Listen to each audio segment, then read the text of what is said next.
Yo, Billy Zoners! Balik lagi sama gue di Billy Zone, channel paling asik buat ngupas tuntas alur cerita light novel favorit kalian. Di episode sebelumnya, kita udah lihat gimana Touka dan kawan-kawan ngabisin waktu tenang mereka sebelum acara besar.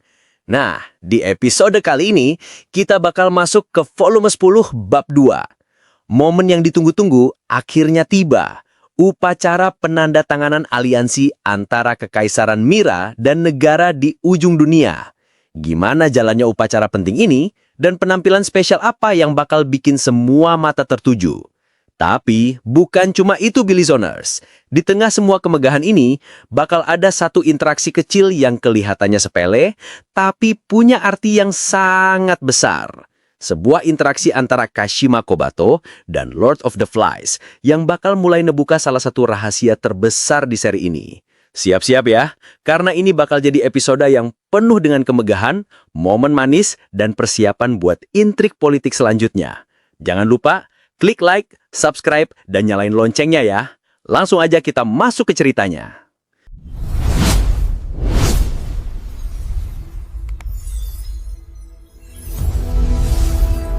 Jadi kita mulai di sebuah aula kastil yang super megah. Suasananya kayak di dalam gereja. Disinilah upacara penandatanganan aliansi bersejarah ini diadain. Wakil dari negara di ujung dunia adalah Munin.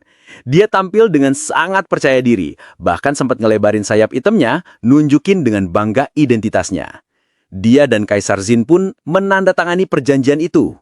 Setelah selesai, Kanselir Kaiser, kakaknya Jin, ngumumin ke semua tamu kalau aliansi udah resmi terbentuk. Tepuk tangan meriah pun langsung menggema di seluruh ruangan. Dan di momen ini, kita dapat deskripsi penampilan para karakter kita. Touka tetap pakai kostum Lord of the Flies-nya yang misterius. Tapi yang jadi pusat perhatian, jelas, Seras Ashrain. Atas permintaan Jin, Seras gak pakai armornya. Dia pakai gaun putih elegan dengan aksen biru, rambutnya diikat ekor kuda pakai pita. Bener-bener penampilan yang sangat anggun dan beda banget dari biasanya. Semua tamu yang datang yang tadinya ngeliatin Touka, langsung fokus ke Seras saking cantiknya. Touka yang lihat penampilan Seras ini juga benar-benar terpesona. Dia dalam hati mikir, Seras itu kelihatan kayak putri yang canggih dan cantik. Dia bahkan sampai bergumam, lagi pula kamulah yang sebenarnya. Yang artinya, dia nggak cuma ngelihat Seras kayak putri, tapi dia sadar kalau Seras itu emang seorang putri sejati, baik dari status maupun keanggunannya. Bener-bener momen romantis yang manis banget. Touka juga kagum banget sama Munin. Dia kelihatan tenang dan dewasa banget, ngejalanin perannya sebagai diplomat dengan sempurna. Jadi ini ya, artinya jadi orang dewasa, pikir Touka. Setelah upacara selesai, mereka semua diarahin ke aula lain buat acara selanjutnya. Pesta malam kecil. Dan sesuai rencana Jin, disinilah Touka dan yang lain bakal ketemu langsung sama para bangsawan paling kuat di Mira. Touka dan Seras lagi jalan menuju aula pesta. Tapi, baru aja keluar dari ruang upacara, mereka langsung dikerumunin sama segerombolan bangsawan. Dan jelas banget, target utama mereka semua adalah Seras. Seras yang emang gak suka keramaian, langsung panik dan ngedeket ke Touka buat minta perlindungan. Dan disinilah kita lihat sisi super protektif dari Touka. Ngeliat Seras gak nyaman, dia ngelakuin hal yang gentleman banget tapi juga sangat posesif. Dia nanya ke Seras, boleh aku rangkul pinggangmu? Setelah Seras setuju, Touka langsung ngerangkul pinggang Seras di depan semua orang. Ini benar-benar tindakan klaim kepemilikan. Dia seolah bilang ke semua bangsawan itu, cewek gua nih bos, jangan macam-macam lu. Dan bener aja, taktik ini berhasil bikin para bangsawan itu jadi ragu-ragu buat deketin mereka. Momen ini jadi makin romantis pas Seras dengan muka merah bilang ke Touka, aku sebenarnya emang pengen jadi milikmu. Wah, pengakuan yang sangat tulus. Touka ngebales kalau dia nggak suka konsep kepemilikan, tapi dia senang banget dengar Seras mikirin dia sampai segitunya. Bener-bener momen yang bikin baper maksimal. Mereka akhirnya sampai ke aula pesta yang super mewah. Touka langsung ngajak Seras ke meja yang strategis, biar bisa ngawasin Munin yang lagi dikerubunin orang. Tapi pas mereka lagi lihat-lihat, tiba-tiba ada satu orang yang dengan santainya nyamperin mereka. Dan orang itu adalah Kanselir Kaiser Mira, kakak tertua dari Jin dan Luheid. Dia digambarin sama cantiknya kayak adik-adiknya, tapi lebih maskulin dan serius. Akhirnya kita ketemu sama 3 bersaudara penguasa Mira. Kanselir Kaize Mira pun nyamperin Toka, dan Toka langsung sadar kalau Kaize ini jelas dikirim sama Jin. Kaize ngaku kalau Jin udah percaya penuh sama Toka, maka dia juga bakal percaya. Tapi setelah itu, Kaize ngasih satu permintaan yang benar-benar tulus dan personal. Dia deketin Toka dan bilang, "Jangan hianati kami, Tuan Lalat." Ini bukan ancaman, tapi permohonan dari seorang kakak yang khawatir banget sama adiknya, si Jin. Kaize ngejelasin kalau Jin itu sebenarnya nggak punya teman sejati. Dia kesepian di posisinya sebagai kaisar. Pas Toka nanya, "Bukannya ada kalian berdua kakaknya?" Kaize jawab dengan dalam, "Saudara itu saudara, bukan teman." Benar-benar nunjukin betapa beratnya beban Jin. Setelah obrolan pribadi ini, Kaize bilang kalau Toka sekarang harus ngadepin pertemuan selanjutnya, metemu 3 dewan pemilih pangeran, 3 keluarga bangsawan paling kuat di Mira. Dan mereka pun muncul. Yang pertama, Sir Hausen Dias, kakek-kakek gagah bergaya militer. Dia jabat tangan Toka, dan dengan hormat minta Toka buat ngejaga Jin. Yang kedua, Lady Yoyo Ort, nenek-nenek sangat tinggi dengan tatapan tajam. Dia bilang, kalau Jin percaya sama kamu, berarti kamu emang bukan orang sembarangan. Dan yang ketiga, Madame Line Sid, wanita parubaya yang paling modis di pesta. Tapi Madame Line ini beda. Dia sama sekali nggak peduli sama Toka. Dia malah langsung nyerbu ke arah Seras. "Seras Asrain!" teriaknya dengan semangat. Toka yang lihat, ini refleks mau ngelindungin Seras. Tapi Kaize dengan alus ngasih isyarat ke Toka buat diam aja dan biarin kejadian ini berlangsung. Madame Lindesit nyerbu ke arah Seras, dan ternyata dia bukan mau macem-macem. Dia adalah perancang gaun yang lagi dipakai Seras. Dia sangat antusias lihat hasil karyanya dipakai dengan sempurna. "Luar biasa! Ajaib!" teriaknya sambil ngusir bangsawan lain biar nggak ngerusak pemandangan. Dia bahkan sampai mau manggil pelukis istana buat ngelukis Seras saat itu juga. Bener-bener seniman yang eksentrik ya. Sementara Line lagi heboh sendiri, 2 kepala dewan lainnya, Sir Hausen Dias dan Lady Yoyo Ort, mulai ngobrol sama Toka. Mereka ngejelasin kalau mereka sebenarnya udah pensiun. Dan tiba-tiba, mereka berdua mulai saling ngejek. "Dasar anjing tua licik," kata Yoyo. "Mulut kotormu itu," balas Hausen. Ternyata mereka ini teman masa kecil. Di balik penampilan bermartabat mereka, ternyata hubungannya santai banget. Kaize lalu ngejelasin kalau meskipun udah pensiun, 3 dewan ini masih punya pengaruh super besar. Merekalah pilar yang nguatin kekuasaan Kaisar Jin. Dan Lady Yoyo dengan tatapan tajamnya langsung ngasih dukungan penuh ke Toka.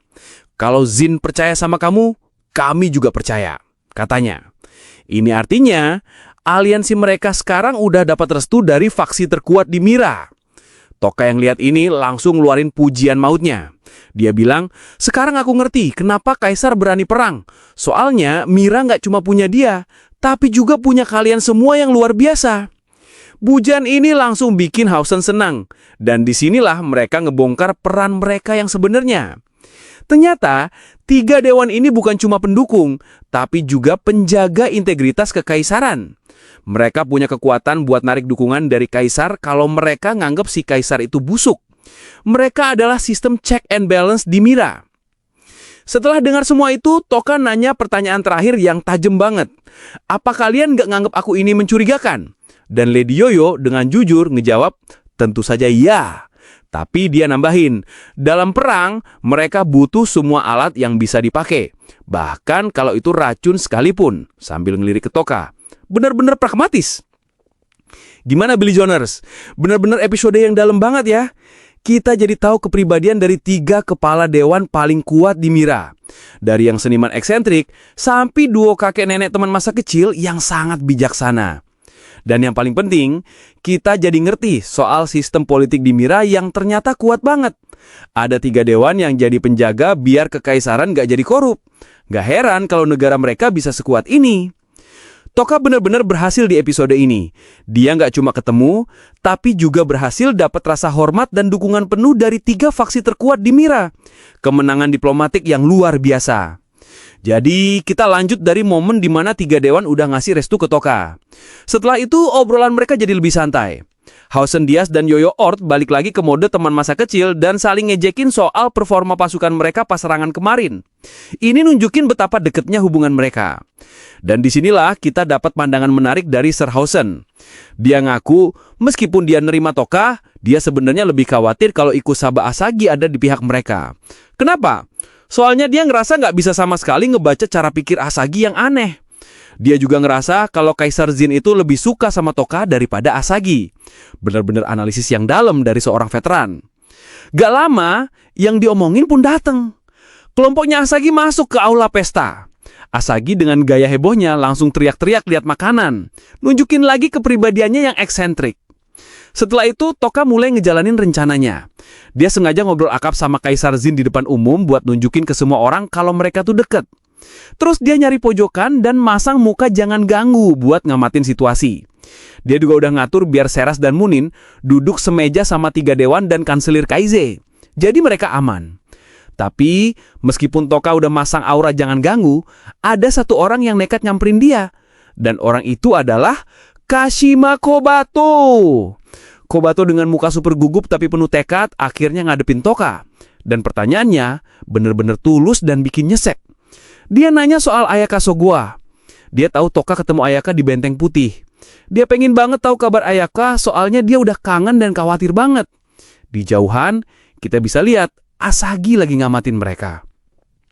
Gila, akhirnya momen ini datang juga. Setelah semua intrik dan kecurigaan, ternyata alasan Kobato nyamperin Toka itu bener-bener tulus. Dia cuma kangen dan khawatir sama sahabatnya, Ayaka. Dan pandangan Hausen soal Asagi itu juga menarik banget. Ternyata bukan cuma Toka yang ngerasa Asagi itu aneh dan berbahaya. Para bangsawan Mira pun ngerasain hal yang sama. Ini makin negesin kalau Asagi itu bener-bener karto liar di aliansi ini. Jadi, kita lanjut dari momen di mana Kobato nanya soal Ayaka. Toka yang lihat ini langsung nganalisis reaksi Asagi. Dia lihat Asagi kayak kehilangan minat. Seolah-olah mikir, oh, jadi cuma ini tujuannya. Toka sadar dia harus manfaatin momen ini. Dia lihat Kobato yang kelihatan gak nyaman di tengah keramaian. Jadi dengan super cerdik, Toka langsung nyamperin Kaisar Jin dan minta izin buat pakai ruang pribadi. Setelah dapat izin, dia balik lagi ke Kobato. Ayo kita pindah tempat biar lebih tenang, katanya. Asagi yang lihat mereka pergi nggak curiga sama sekali. Kenapa? Soalnya permintaan Kobato itu beneran tulus. Jadi Asagi nggak ngeliat ada tipu muslihat. Bener-bener langkah yang jenius dari Toka. Di dalam ruang pribadi yang mewah itu, obrolan mereka pun dimulai. Kobato dengan tulus ngucapin terima kasih ke Toka karena udah nyelamatin Ayaka di pertempuran Benteng Putih. Toka dengan rendah hati nerima ucapan itu. Kobato lalu nanya lagi, gimana keadaan Sogo-san? Dan disinilah Toka mainin perannya sebagai Belzegea dengan sempurna. Dia ngejelasin kalau Ayaka itu orang yang jujur, punya tekad kuat buat ngelindungin semua temennya, dan udah jadi pahlawan yang super kuat sampai bisa bikin Raja Iblis mundur. Penjelasan ini jelas bikin Kobato seneng sekaligus sedih. Dan di sini kita dapat konfirmasi penting. Kobato ternyata udah tahu semua berita terbaru. Dia udah tahu soal pengkhianatan Kirihara dan pemberontakan Takao bersaudari. Dia kelihatan sedih dan khawatir banget sama nasib Hijiri dan Itsuki. Topa sempat bingung, soalnya dia nggak ingat kalau Kobato deket sama mereka di dunia lama. Gimana Billy Zoners? Bener-bener episode yang nunjukin kejeniusan Toka dalam manfaatin situasi ya. Dia berhasil misahin Kobato dari Asagi dengan cara yang super alus. Cuma dengan manfaatin ketulusan Kobato sendiri. Dan sekarang dia udah berhasil ngebangun kepercayaan sama Kobato. Dia ngasih info yang Kobato mau sambil tetap ngejaga citranya sebagai Lord of the Flies. Panggung buat interogasi yang sebenarnya udah disiapin. Kita juga jadi tahu kalau kelompok Asagi itu up to date banget soal berita. Jadi kita lanjut di ruang pribadi. Toka dalam hatinya inget lagi info dari If kalau Takao bersaudari itu emang lagi nyariin Kobato. Dia sadar hubungan para pahlawan di dunia ini udah banyak berubah. Touka lalu ngeluarin umpan yang super cerdik. Dia pura-pura bingung. Aku gak percaya deh, pahlawan-pahlawan itu bakal ngeberontak gitu aja. Jangan-jangan Dewi Vicious sendiri yang berkhianat duluan. Dia sengaja masang teori, biar Kobato yang ngerasa tahu lebih banyak jadi kepancing buat ngasih info. Dan pancingannya kena. Kobato langsung keceplosan. Dia bilang, Asadisan pernah bilang, mungkin Dewi nggak niat mulangin kita. Dia juga nebak kalau Kirihara dan Hijiri ngeberontak karena alasan yang sama. Toka, yang otaknya langsung nyambung, nyimpulin. Jadi, Zine punya cara buat pulang, dan kamu yang nawarin diri buat ngebujuk Ayaka kan? Kobato dengan pede ngejawab, aku pikir aku bisa. Ini konfirmasi kalau Kobato emang jadi kunci diplomasi buat ngerekrut Ayaka. Dan disinilah kita lihat lagi kejeniusan Toka. Dia dalam hati ngebandingin Kobato sama Yasu. Dia sadar, kalau Yasu yang ngomong, Ayaka mungkin nggak bakal percaya karena Yasu nggak stabil. Tapi kalau Kobato, yang punya hubungan baik sama Ayaka dari dulu, omongannya bakal jauh lebih dipercaya. Buat mastiin, Toka nanya langsung, kamu suka ya sama Ayaka? Dan Kobato, dengan muka merah dan sangat tulus, ngakuin kalau dia kagum banget sama Ayaka. Dia muji Ayaka sebagai orang yang baik, hangat, dan bisa diandalin. Toka sampai mikir, jangan-jangan Kobato ini jatuh cinta sama Ayaka. Setelah semua obrolan ini, setelah Toka berhasil bikin Kobato nyaman dan terbuka, Kobato dengan sisa keberaniannya ngeluarin pertanyaan paling mengejutkan yang udah dia simpen dari awal. Dia natap lurus ke topeng Toka dan nanya, kamu Mimori-kun kan? Boom! Akhirnya rahasia terbesar kebongkar juga. Jadi dari awal, kecurigaan Toka itu benar. Kobato emang tahu identitas aslinya. Kemungkinan besar karena skill uniknya yang bisa ngelihat status pahlawan. Ini bener-bener game changer. Selama ini, Toka ngira dia yang ngendaliin obrolan, ngorek info dari Kobato. Ternyata, dari awal Kobato udah tahu siapa dia dan mungkin punya agendanya sendiri. Situasinya langsung berbalik 180 derajat. Sekarang, Toka kejebak. Gimana dia bakal ngejawab pertanyaan ini? Kalau dia ngaku, rahasianya bakal kebongkar ke seluruh kelompok Asagi. Kalau dia bohong, Kobato mungkin gak bakal percaya. Apa yang bakal terjadi selanjutnya? Tulis semua prediksi kalian di bawah. Ini bener-bener cliffhanger paling gila. Jangan lupa like, share, dan subscribe channel Billy Zone biar kita bisa terus ngikutin kelanjutan ceritanya. Sampai jumpa di episode berikutnya.